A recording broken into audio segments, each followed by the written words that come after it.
প্রিয় দর্শক, আসসালামু আলাইকুম। সবাইকে স্বাগত জানাচ্ছি আমার দেশের আজকের ডেইজ ইভেন্টে। আপনাদের সাথে আছি আমি তাহমিনা তাসির। নতুন তথ্য উপদেষ্টা মাহফুজ আলম। অন্তর্বর্তী সরকারের তথ্য ও সম্প্রচার মন্ত্রণালয়ের নতুন উপদেষ্টা হলেন মোহাম্মদ মাহফুজ আলম। বুধবার মন্ত্রিপরিষদ বিভাগের এক প্রজ্ঞাপনে এ তথ্য জানানো হয়। মঙ্গলবার এই মন্ত্রণালয়ের উপদেষ্টা পদ থেকে নাহিদ ইসলাম পদত্যাগ করেন।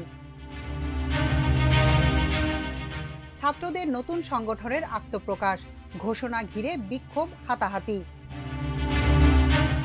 বৈষম্য বিরোধী ছাত্র আন্দোলনের সাবেক সমন্বয়কদের উদ্যোগে গঠিত নতুন ছাত্র সংগঠনের নাম দেয়া হয়েছে গণতান্ত্রিক ছাত্র সংসদ। ছাত্র সংগঠনটির কেন্দ্রীয় আহ্বায়ক আবু বাকের মজুমদার এবং কেন্দ্রীয় কমিটির সদস্য সচিব জাহিদ আহসান।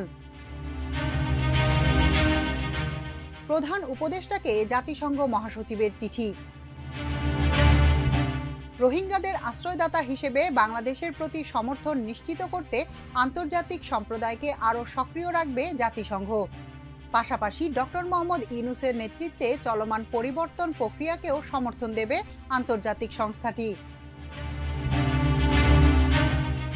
আন্তর্জাতিক। সুদানে উড়োজাহাজ বিধ্বস্ত, নিহত 46। সুদানে একটি সামরিক উড়োজাহাজ বিধ্বস্ত হয়ে 46 জন নিহত হয়েছেন। আহত হয়েছেন অন্তত 10 জন। রাজধানী খার্তুমের উপকণ্ঠে স্থানীয় সময় মঙ্গলবার রাতে এ দুর্ঘটনা ঘটে। খেলার খবর। মার্চে বাংলাদেশে আসছেন হামজা। এএফসি এশিয়ান কাপের বাছাই পর্বে ভারতের বিপক্ষে ম্যাচে মাঠে নামবেন ইংলিশ চ্যাম্পিয়নশিপের দল শেফিল্ড ইউনাইটেডে খেলা হামজা চৌধুরী।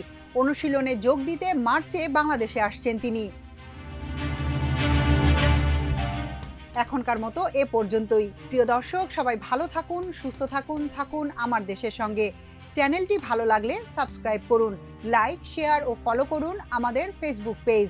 আল্লাহ হাফেজ।